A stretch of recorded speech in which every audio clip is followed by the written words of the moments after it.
If you have made some decisions that you are not proud of and you struggle with the repercussions, then right now plug into the Power Narrative, Chapter 11, Present in the Aftermath. I am your host, B. Green, and if you enjoy your time in the Power Plant, please like, subscribe, and comment. I saw a Black father holding his newborn daughter, big guy, in the palm of his hand, and it brought me all the way back. I wanted to empower him with the obvious, something he may have known, but might not have understood the magnitude. He was holding someone's life in his hand, and it was beautiful. He may not have realized the true depth of the power at his discretion. Sometimes we get caught up in the moment, caught up in ourselves, and we don't realize the importance of our presence and how to properly yield the power that we have. I live with regrets as a father. I'm not perfect, but hear me. The difference between regret and shame is this.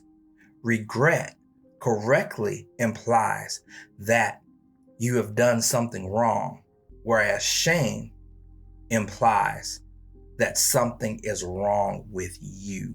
I regret some of the decisions that I made, but I can only be ashamed if I willingly continue to repeat the negative cycles once I know better. Knowing better implies that I have to be present in the aftermath of my decisions in order to learn from them. It seems easy to run from yourself, but it's futile. But people try it all the time. Your child gets one shot at childhood. This is true. But as long as you both are alive and you're both willing, you can work on the parent-child relationship. As a podcaster, I listen to other podcasts. And recently I came across an empowering episode where very professional women were talking about having PTSD, post-traumatic stress disorder, from their childhood experiences of not having their father involved in their life, not being able to depend on them as they grew up. I noticed a trend, a very familiar pattern in many of the conversations that I've had with others who were open enough to share their childhood experiences with me. Something profound that I heard in this podcast was a conversation that one of these women had with their father. Now, this woman, now grown, was having a very challenging discussion with her father about his absence in her life growing up. And instead of listening, he argues back. I was never late on not one child support payment. And she about gave up continuing to communicate with him. She was frustrated and expressed that I don't have not one stitch of those clothes, not one pair of those shoes, or any of those material things that you may have helped pay for when I was growing up. But I have paid the price of not having my father's time, my father's wisdom, my father's words of affirmation. This made me an open target, seeking that validation from wolves in sheep's clothing. I'm going to share a story, and it is not going to be pleasant, but it is going to be true. And being perfectly honest, pleasantries are often dishonest. We tell them to spare feelings and to make things seem better. Long term, it makes them worse. We tell our children these very pleasant stories that are very dishonest in an effort to shield their reality from the truth.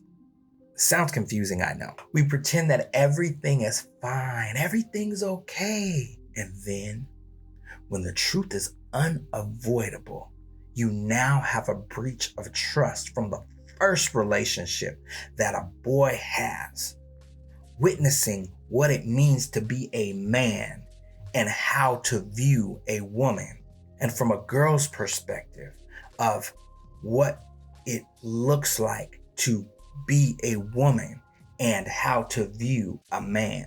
A child looks at both of their parents seeking self-worth, and now they're unsure of everything that you've told them because the picture that you painted looks nothing like their present reality.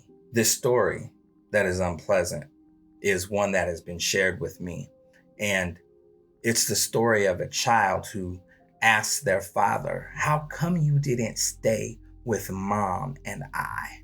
The father replies, "Truth is, I really didn't know your mother, and your mother really didn't know me.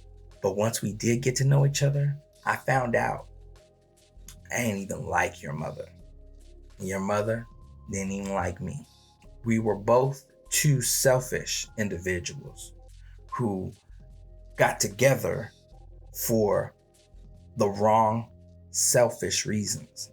You are the byproduct of those selfish decisions, but you are not a mistake. Life is not a mistake. I owe you the truth in hopes that one day you will do better by who is coming next than what we have done by you." Now, your mother and I pretended that everything was just going to magically work out, when the truth behind why it didn't work was we weren't in love. We were in love with the idea of love, and we confused that with lust. And when you run out of lust for each other, there's nothing left. And you see what happens in a lot of relationships is when the mask of pleasantry is taken off, what you used to be attracted to is no longer attractive. What do you say to a child who is seeking their self-worth from two individuals that don't properly know how to love themselves, much less love each other? But what you do know for certain is that you have love for your child, and you attempt to love that child the best way that you know how. But unfortunately, sometimes what you know in your efforts to show love is not enough for what that child needs. So standing in the aftermath of your decisions, what do you do? There's a quote from a movie where this man his entire life was angry about what was taken from him during his childhood. He finally admits, "I spent too much time wanting what I did not have, and not enough time with what was given to me."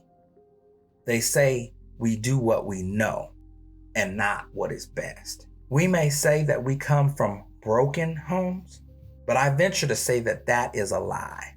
We come from homes that have been dismantled. There are forces that seek to destroy the family. And once this pattern is started, it's very easy to follow. Don't believe me? I came across this startling statistic. In 2017, 1 in 3 children in America are raised in homes where their biological fathers do not live. This is across the nation, not just one specific community. This is a pattern. This is what's trending. But just as something has been taken apart, just as something has been disassembled, it can be reassembled, even if becoming functional means replacing some of the original parts. Working in healthcare and in life in general, I have met and have known very brave people whose life-sustaining organs have failed them, and they have needed and received organ transplants, and they've lived and had a more than healthy recovery. In order to do so, though, They have to live a different lifestyle than the one that they did before. How much do you desire to be healthy?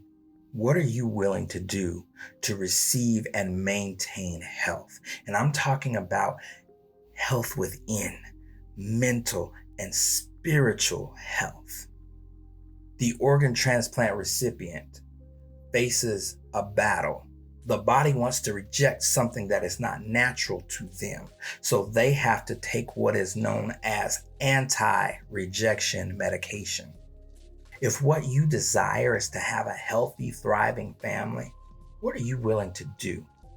What anti-rejection techniques are you willing to learn and apply in your life in order not to reject what has been given?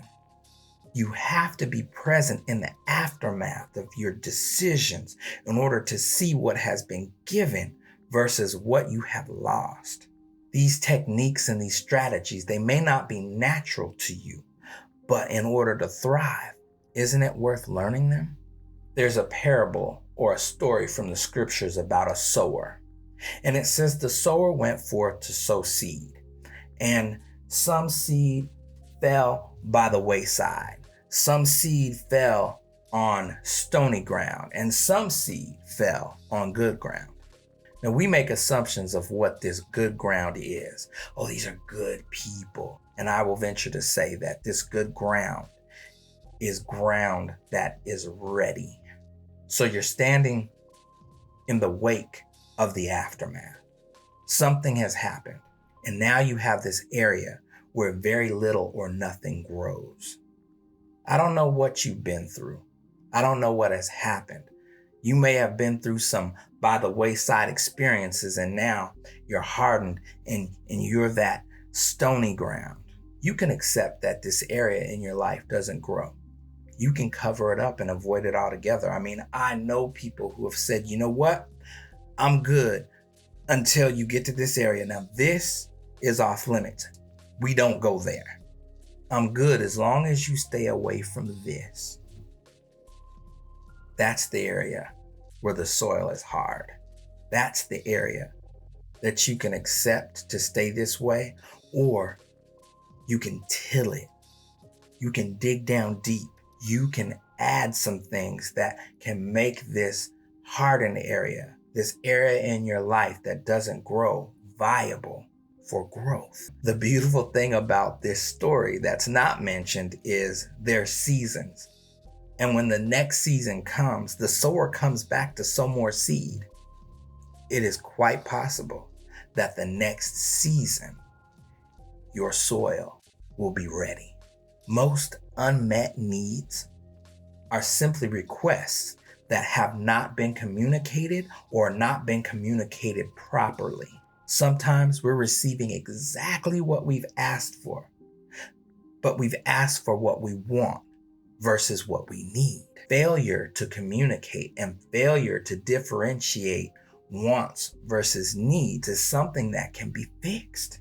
If we don't know how to communicate as adults, it probably stems from our childhood experiences where in our environment, we learned unhealthy communication and unhealthy conflict resolution skills. Some of us were never taught how to properly communicate, but were well versed in manipulation.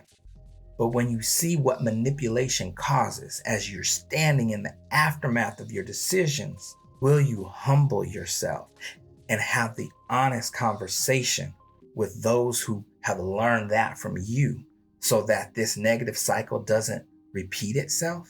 We can turn things around.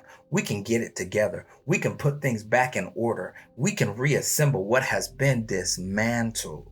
But we have to be willing to do it in our own life first. Then we can help someone else learn the skills that we may not have known at the time so that they can grow. The challenge question is, are you willing to be present in the aftermath of your decisions? Learn and replace the unhealthy with the healthy and not reject the opportunity to grow so that you can thrive? Thank you for your time. Be Green, reminding you that your story is being written every day. Take the pen.